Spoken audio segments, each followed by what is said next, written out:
Sickness can spread fast. But with Lysol, you can go into protect mode and prevent cold and flu germs from spreading any further. The things you touch, nothing kills more viruses or surfaces than Lysol disinfectant. You never get late over again. Watches inspected by watch experts. Sneakers checked by legit sneakerheads. Handbags examined by handbag connoisseurs and jewelry inspected by expert Jamal. Yeah.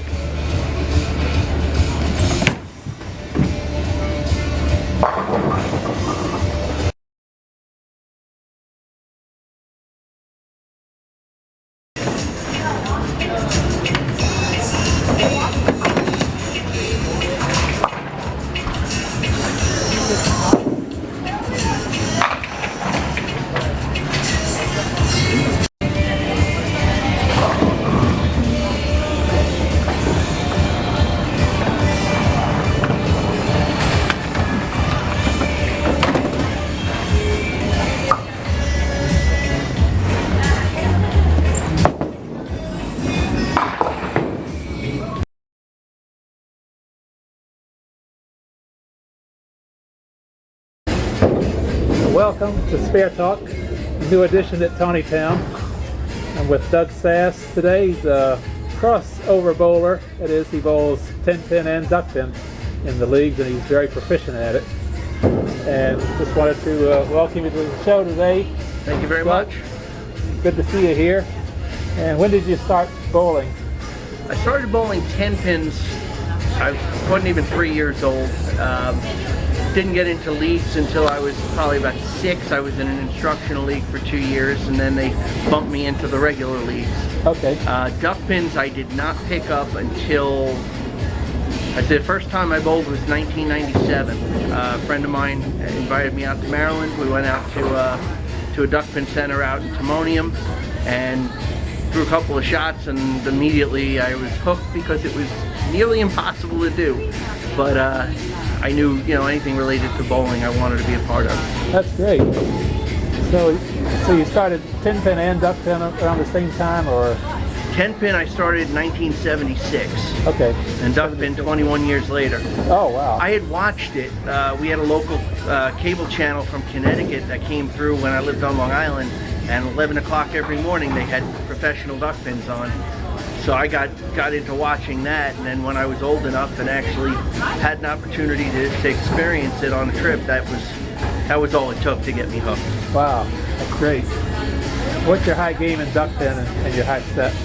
My high game in duckpins is 2-0, I believe it's 202, and my high set is 502. 502, and your average, I saw you were 141 average at Mount Airy, and that was for most of the season.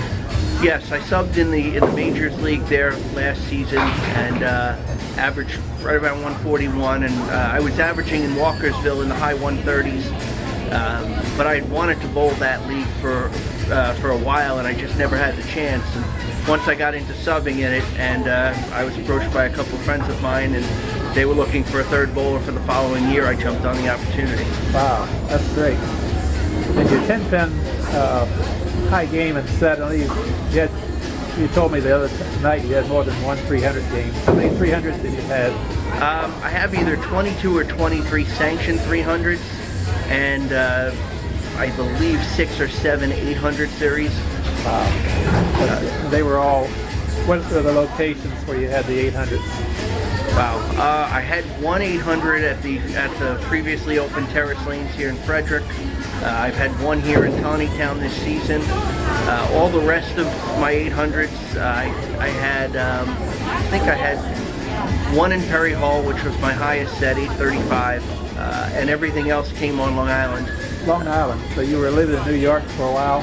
27 years. I left there in 2000 to come to Baltimore area. Oh, wow. That's really good. You said you lived in Connecticut, too?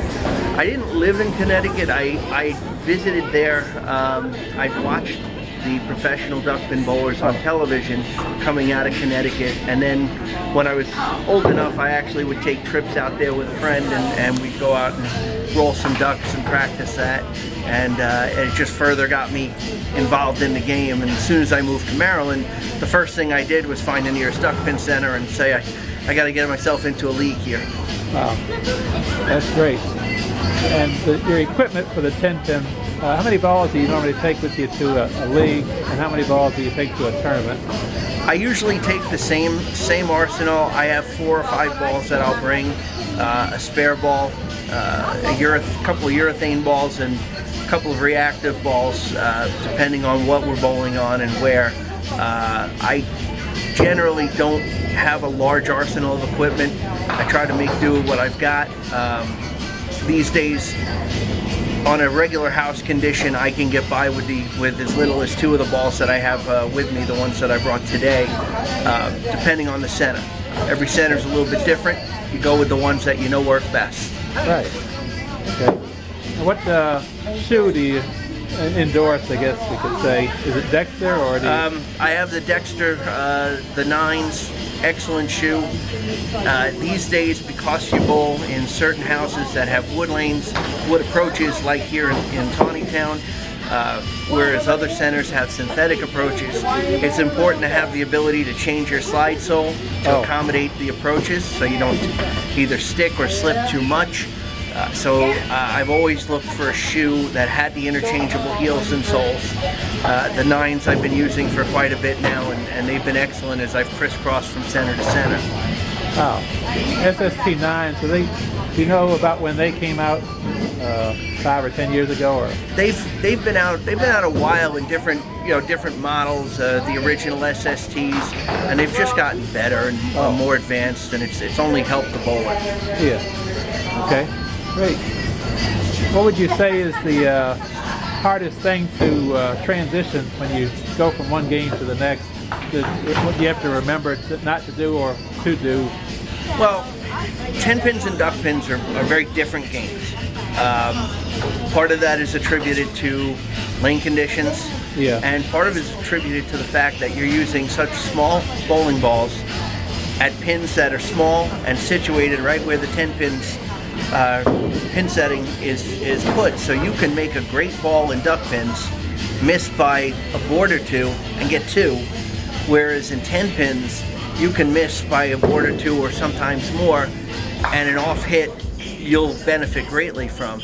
In duck pins you really have to earn those off hits, and you've got to learn how to be much more accurate, because the margin of error for striking and leaving something pretty disastrous is very small.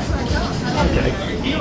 Do you find that you have to stay down lower with the duck pin ball, or stay down longer when you're shooting, or is it about the same?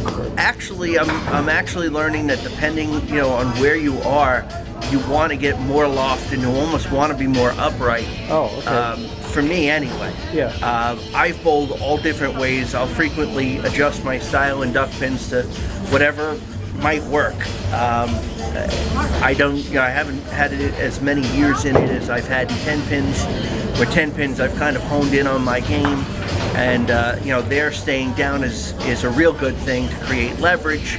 Sometimes that's great in certain duck pin centers. You want that, and in certain duck pin centers, you want to get that ball out almost to the arrows to get the best overall roll of your ball and the best chance of getting it where you need to. I see. Yeah, excellent.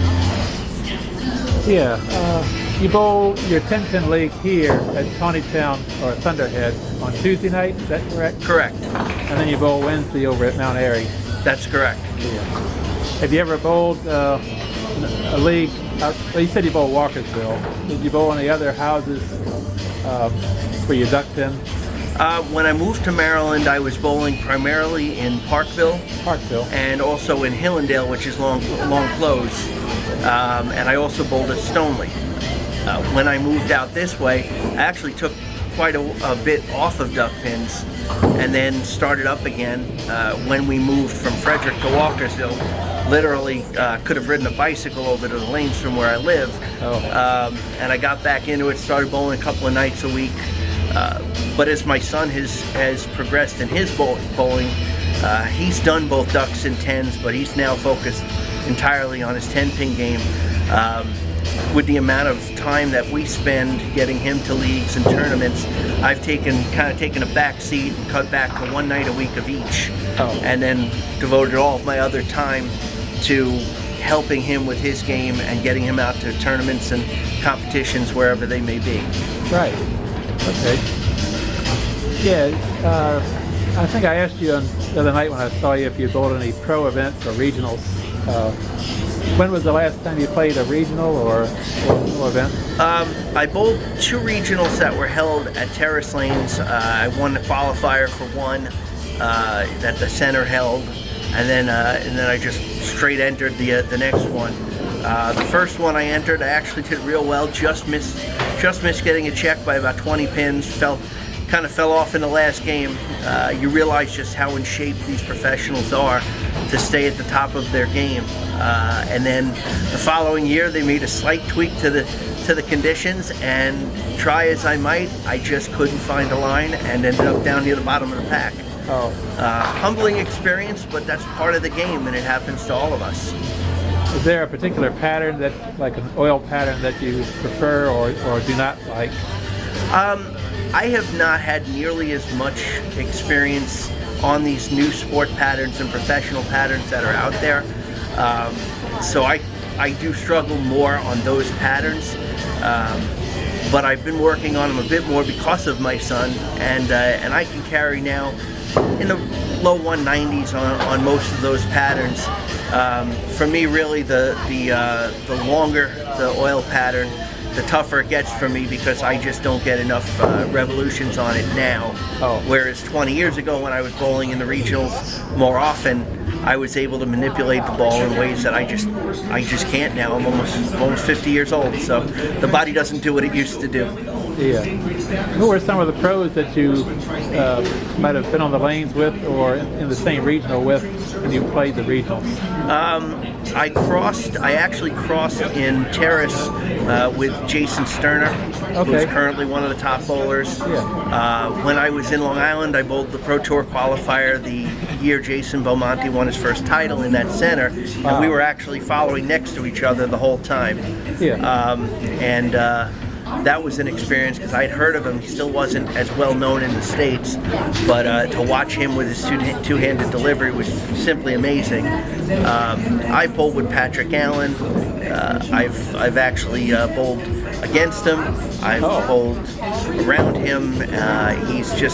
He was one of the legends of his time in the early 2000s. Trying to think of some of the other guys. I've seen just about everyone. My first regional in 1994, I crossed with Tom Baker, who was a top bowler in the late 70s into the 80s. Yeah, I remember Tom. And just to experience watching them do what they do, having never been in that situation before, to go in and watch a man just do what he could do for 10 straight games, and in that day he actually used one single ball for everything. Wow. I don't know how he did it. I have just tremendous amount of respect for him, and he was as classy to a young rookie who really didn't know anything about bowling regionals at the time as anybody. And I did bowl next to Walter Ray Williams in 2004, and the only PBA regional I was able to cash. Oh, wow. So that was quite an experience, and to finish with a big game to get into the money, and then hear a guy in the back yelling, "Hey Doug, nice finish," and look up and it's him. That's about as high a compliment as I could have gotten at the time. That's really good. Yeah. He's been very supportive of the young bowlers too. Absolutely. Yeah, that's very commendable. Yes. What is your average for 10-pin? Currently here at Thunderhead, I'm averaging 214. Last year I was in the low 220s in Terrace. The difference in the two centers, and it's not a bad thing. Often people hear descriptions and they think, they don't like the center. Taneytown Thunderhead is very unique in that it has half synthetic and half wood lanes, and their gutters are a little bit deeper than a lot of other centers, so you leave a lot more corner pins. It's more of a precise touch to strike here. So if you go through a night and you leave 6, 7, 8 corner pins, you haven't bowled poorly.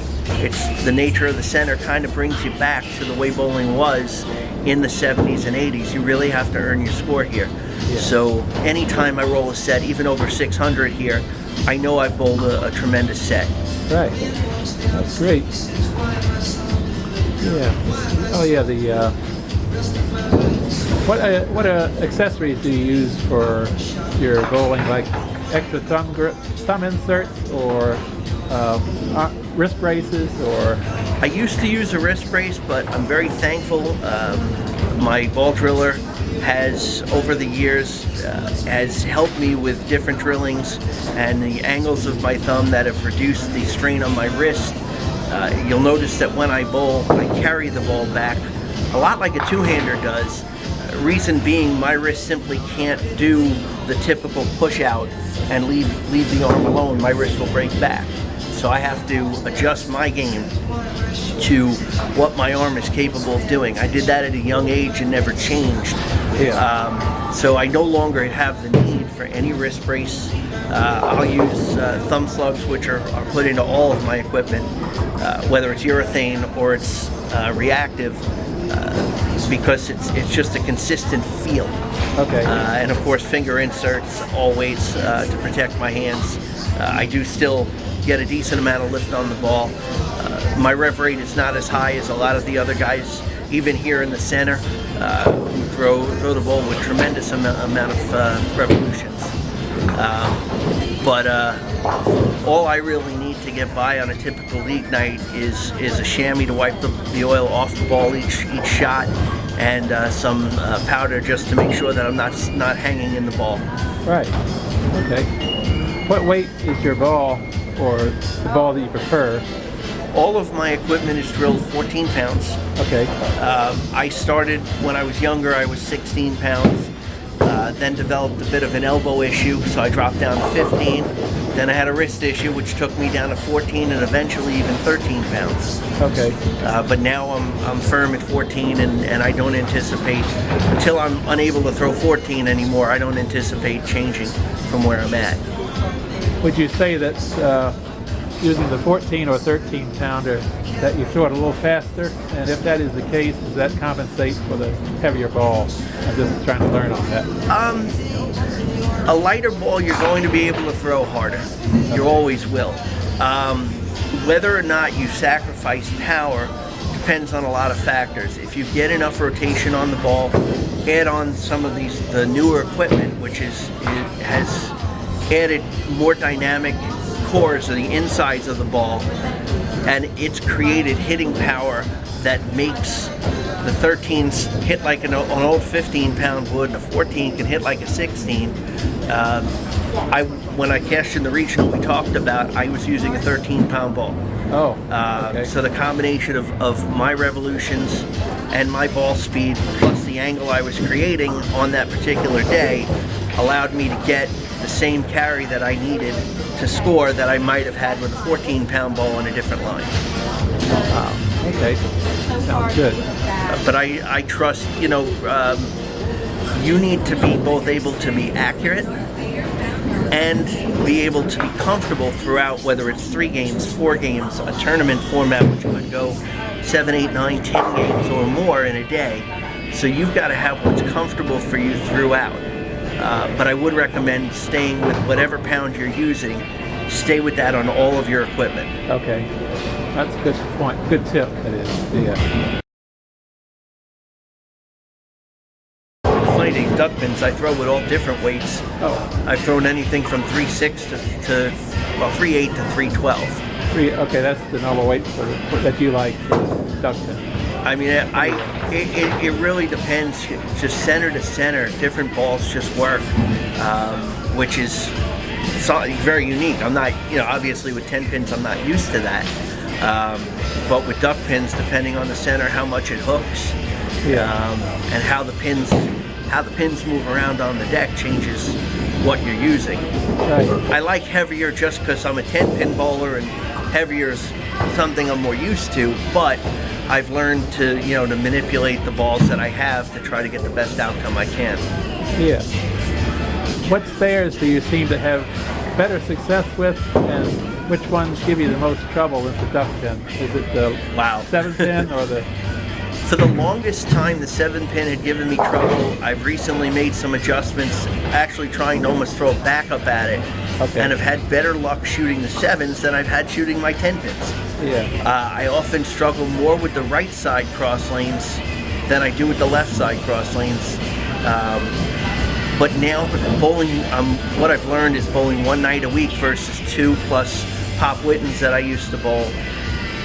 You very quickly lose the consistency you had, and I find that the spares I used to make pretty much on the regular, like the 10-pin and the 6-pin, I'm now struggling with simply because I'm not out there working on it enough. Right. I know that if I want to get back into top level duck pins, get back into the Pop Wittens, perhaps try a DPPA event, that I really do need to put a lot of effort into practicing, getting that repetition. In 10 pins, I've got 40 years of the repetition, and it's just kind of, for me at least, it's kind of like riding a bike. It doesn't take me very long to figure out where I need to be. But for duck pins, it's so much more complex, and there's so much less margin for error, especially on spares. So you really need to practice. You're not going to make it out on tour if you're just bowling one night a week like I'm doing right now. Yeah. If you see yourself struggling, what's the first thing you try to correct? Do you try to slow yourself down, or? Absolutely. Usually when you're, when I get into a rut, I'm getting quick, and I've been fortunate to meet a lot of tremendous people in the community. The duckpin community, including the professional duckpin community, are not. They're different kind of people. They're there to help you even when they're competing against you. Yeah. And I've gotten advice from several bowlers, even in the middle of a tournament, that have been helpful to me. And in league from my own opponents, they're like, "I've never seen you go so fast." Well, those little things are great help, and it's appreciated, the kind of community that's within duck pins. But definitely slowing down is the first thing in order to kind of get yourself together. The other thing is being sure to keep your head still. Oh, okay. When you bring your head up, your body goes with it, and you don't know where you've let the ball go. So staying with your head still and your eyes on your target often is going to improve your chances of hitting exactly what you're aiming at. Would you say that these modifications are the same for duckpin and 10-pin, the slowing yourself down and keeping your head straight, or is it mostly for duckpin? Well, keeping the head still for any sport that requires hand-eye, whether it's baseball, whether it's bowling, whether it's tennis, it's important you're following whatever your target is all the way through until that ball or is well past it, or the rackets come through the ball, whatever it may be. So I think a lot of that translates with the two sports.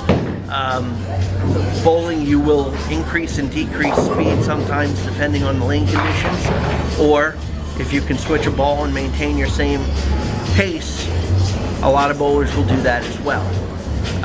But there are a lot of parallels in ducks and tens when it comes to general mechanics. Okay.